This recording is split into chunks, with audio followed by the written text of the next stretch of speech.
my family doing this to my family, I'd want to do the same thing and set the record straight. It just seems to me that she's decided you're all too big a problem.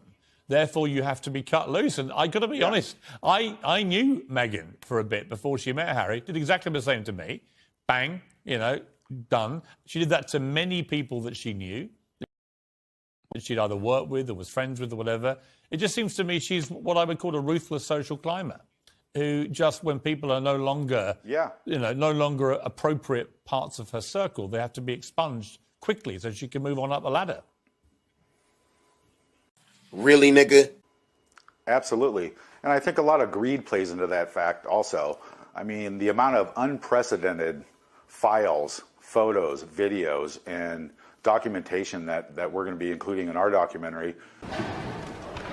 Okay. It's going to tell a whole different story, and I think the general public and the UK and America knows that now the Markles aren't bad people. We're just like a normal family like everybody else. We do exist, and when one person tells lies and then tells 10 other lies to cover the one lie, and it keeps on going, you know, this is what happens. You end up looking ridiculous. Fact. There's a staggering moment, Thomas, where Ashley, who is, I think, your niece, who's Samantha's daughter, befriended Meghan and was going to go to the wedding. And then Meghan is apparently advised by some flunky at the palace that wouldn't be a good idea because Samantha's not invited. So this happens. How do we explain that this half-sister isn't invited to the wedding, but that the half-sister's daughter is? And so, with Ashley, the guidance at the time was to not have her come to our wedding. I think I said I was hurt on some level, but I understood where it was coming from. To know that it was because of my biological mother that this relationship that's so important to me was impacted in that way. Stupid, I'm not gonna let you get the chance.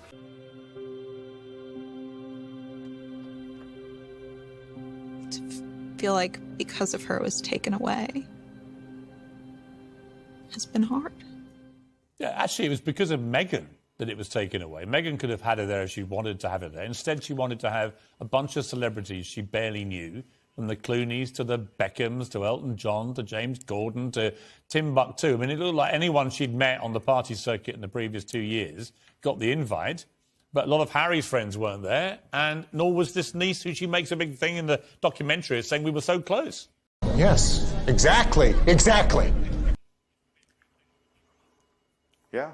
Well, I mean, there you have it. You know, one lie turns into 20 other lies. She didn't have a family, so therefore nobody was invited. I mean, who doesn't invite their family to a wedding, especially a royal wedding? Damn! And it's not like anybody in my family asked her for one nickel or anything of her. We were all actually like happy for her when all this happened, but the slow turn of events showed the true colors of this woman. Really, nigga? When you finished watching today, these first 3 episodes, what was your kind of overview about what's happened to Meghan, and indeed what you think of Harry? Well, my general overview is I can't believe that she was able to be in this position, all by my father's doing, by the way. What? To be in that position and to know what you're getting yourself into, and then go in there and try and change a 1,000-year-old tradition and monarchy to your own liking. Who does that? It's still a big question. I mean, my father and I, we talk about it quite a bit. It's like, I mean, how could you even consider doing that? You were everything every woman in their life could ever dream of, you had, and you had to go and make waves and accusations and be difficult, and overall, you know, taking Harry away from his family. Right. Yeah, I'm afraid I think it's completely disgraceful. Like I said, Thomas, I've got to leave it there. Thank you very much indeed for joining me. Please send your father my best, won't you? Because I've been concerned about him. I'm glad to hear he's on the mend. Absolutely. Obviously been a scary time for you and the family. Please send him my very best.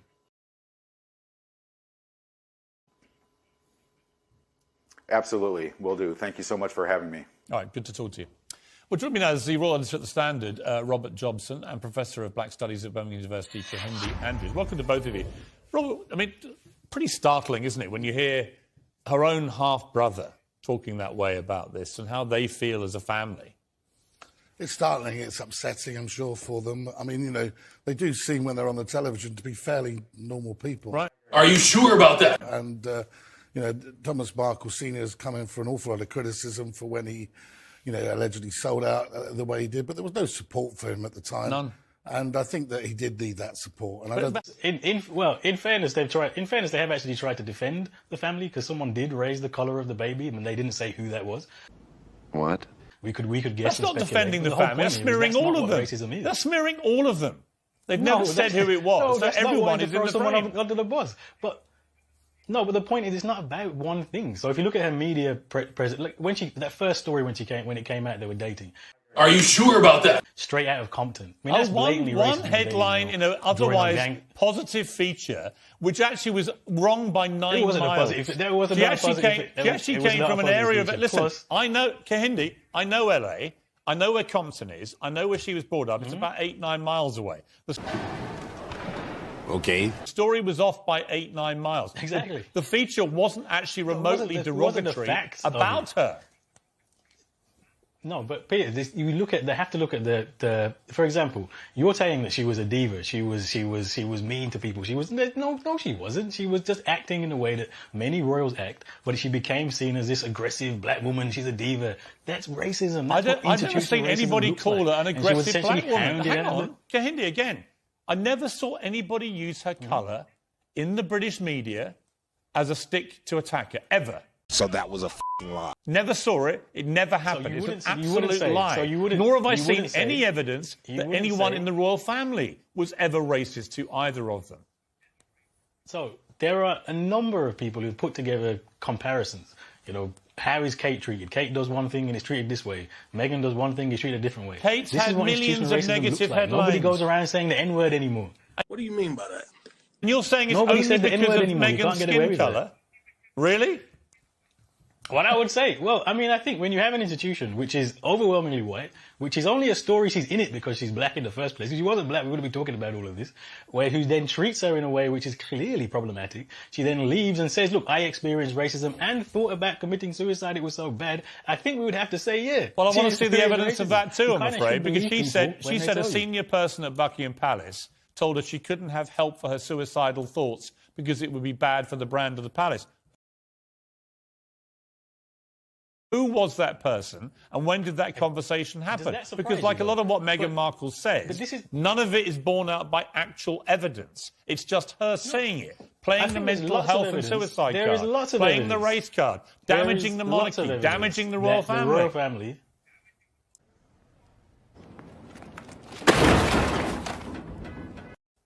There is lots of evidence that the royal family's press machine is essentially like the mafia, and you can't just say what you like. They're like the mafia. You know this. I mean, to suggest that that's not true. The mafia was a murderous group of people who killed people for fun. Is that what you're likening the British royal? Well, the Royal African. Can I just point out the Royal African Company was the company which enslaved the most people that look like me in the history of this planet. Are you serious? So actually, yes, the royal family actually does have a murderous past. And it's a racist past and a deeply colonial past. There actually is. Right. And you think they're still murdering people? It's not morally in a superior position. Do you think they're still murdering people? I think the point... How many people have the royal family murdered in your lifetime, Kahindi? How many people has the system the royal family represent murdered in my lifetime? Millions, actually. I mean, this is the problem, right? We talk about the Commonwealth like it's this benign thing. It's only a problem if you think they're still doing it, fine, but they're not, are they? Look, let me go back to Robert. The problem is... Okay, anyway, just going to go to Robert for a sec. What the fuck?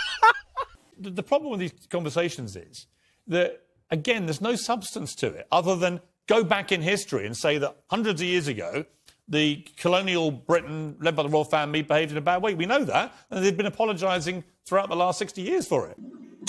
We do not care.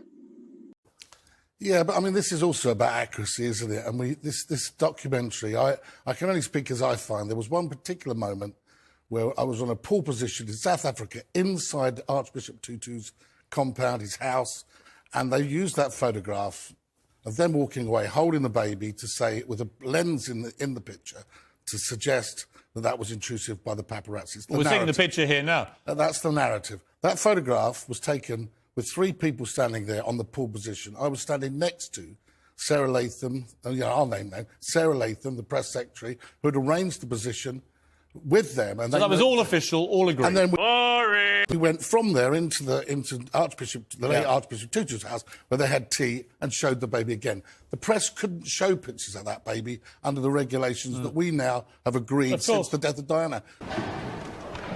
Okay. Well, what upsets me about this documentary, but I think else, is they've used all of these things. Harry says he can't remember a lot about his childhood with Diana, apart from the fact that there were a lot of paparazzi. Yet he's utilising Diana, the fame of Diana, in this documentary. Yeah, it's disgusting. And he's utilising that to get an old narrative across. And the British media has changed enormously. And by the way, the reason he's doing it is he's getting $90 million well, that's from bottom Netflix, line, right? Bottom line.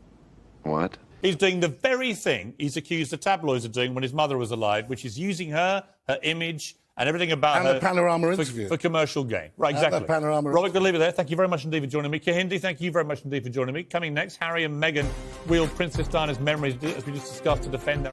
Well, joining me now is the Royal Editor at the Standard, Robert Jobson, and Professor of Black Studies at Birmingham University, Kahindi Andrews. Welcome to both of you. Robert, I mean, pretty startling, isn't it, when you hear her own half-brother talking that way about this and how they feel as a family? It's startling, it's upsetting, I'm sure, for them. I mean, you know, they do seem, when they're on the television, to be fairly normal people. Right. Are you sure about that? And, you know, Thomas Markle Sr. has come in for an awful lot of criticism for when he, you know, allegedly sold out the way he did, but there was no support for him at the time. None. And I think that he did need that support. And But how can you call yourself Miss Compassion? How can Harry say she's so like Diana, who really was full of compassion, and not even contact your father when he brought you up on his own for years when he has a massive stroke? What? Well, as you said, it wasn't even mentioned that he brought her up on his own for years in the documentary. I thought the documentary didn't really address some of the big issues that were out there. Harry talks about institutional racism at the palace. He doesn't address the fact. I remember I did a story years ago when he made racist comments about a Pakistani He called cadet. it the P word, yeah. He did, and he tape recorded it and distributed that tape to all his friends. Oh my God, who the hell cares? Now that actually is not... Harry himself has actually been the biggest proven racist in modern royal history. That is a clear case of it. He's accusing everybody else of, it's our unconscious. But that wasn't particularly unconscious. It's perfectly conscious. You know, he recorded it, he did it, he mocked the guy, and the guy's father was furious. We do not care. Kahindi Andrews, my problem with all these racism claims, which they keep spewing, is it's all generic. There are no specifics. There's no meat on the bone. There's no names. There's no incidents. There's nothing we can point to which actually says anyone in the royal family has been racist to them or anybody else. Now, without that, why should we believe a word they're saying? Well, this is what institutional racism is. The whole point is that you don't need to have somebody waving a Nazi flag to be racist. It's about the way she was treated in the press. It's about the way she was treated by the family. It's about the way she was restricted in her role. It's about her true colour being black, and that being black didn't fit into the What's royal it got family. to do with her skin colour? I come back to it again. What does it got to do with her skin colour? Who at the royal family said anything racist about or to Meghan Markle? We don't know. We've not been told. No one knows.